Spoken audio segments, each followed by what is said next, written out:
Getting ready for another restart in the Seneca 100. 8 laps to go tonight in the RC Cola Moonpie ASA Southeast Asphalt Tour. The tour thrilled to be here at Dillion Motor Speedway. This has been quite a project for track owner Ron Barfield. He's a veteran racer. He's raced in NASCAR at the highest levels. We talked to him earlier about building this place. Yeah, you know what? We bought this place. It was an old dirt track that had run back in it was opened in the early 60s. And it run to 1979 whenever new racetracks got built. It closed up, and years ago this was the place to be. I mean, grandstands used to be packed, but whenever I bought the property, it was just full of trees. People would come to the racetrack where the old racetrack was at, and trees had grown in it. I think every four-wheel drive in Dillion County actually got stuck in a big mud hole that was inside the racetrack. So we went here and mowed all the trees down. There was no buildings left. Everything had got burned and basically just started over. But you had the old outline of the old racetrack, which we made it bigger. But whenever we made it bigger, we just built new buildings and just built a brand new racetrack. Barfield had purchased the property back in 2000. It took several years to clear the land and lay out the plans for the brand new Dillion Motor Speedway. In an area where dirt track racing is so dominant, we asked Ron Barfield why make the decision to make a paved racetrack here. In this area, we have about 4 dirt tracks that are in about a 60-mile circle here. So, and there's only about 3 asphalt. This actually makes a 3rd asphalt track in about a 60-mile radius. So, you know, it's just my background racing. I've always done asphalt, okay? And so to go in there and build a new dirt track, that was just not the Ron Barfield's way of doing it. It needed to be asphalt to get more sponsors involved, to get more people involved. I just felt like it had to be asphalt. And you know where some of the seats came from? Darlington Raceway, just down the road. Isn't that a great story? But I've been involved with a lot of construction projects.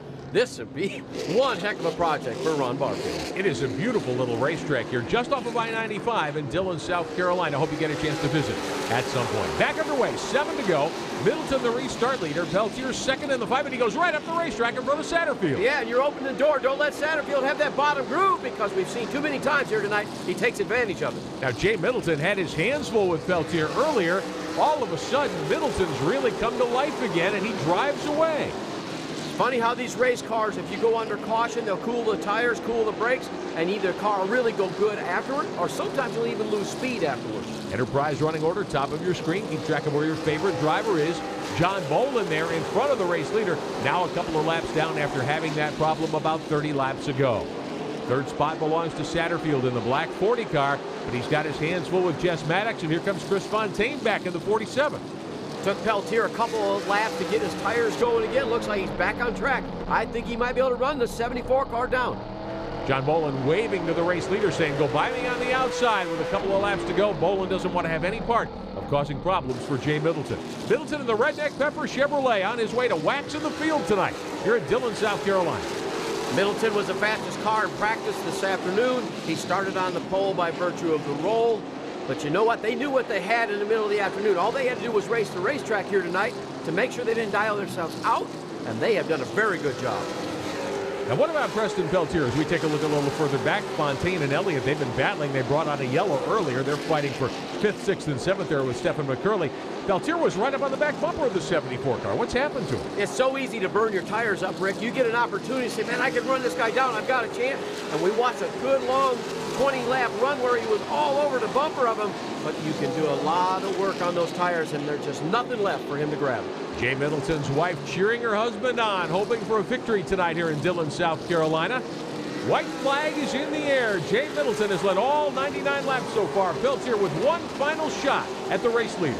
Peltier with a great race car, and he's made up a lot of ground. The problem he's got is Jay Middleton has made no mistakes in 100 laps. Coming out of turn 4, final time, Peltier presses hard, but it'll be Jay Middleton taking the checkered flag tonight.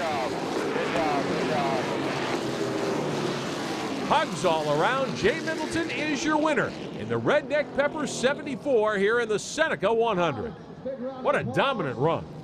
You've got to hand it to their crew. They had that preparation work done back at the shop, and it showed up here at the racetrack. Absolutely it did. We will talk to the winner in Victory Lane when we continue here in Dillion, South Carolina.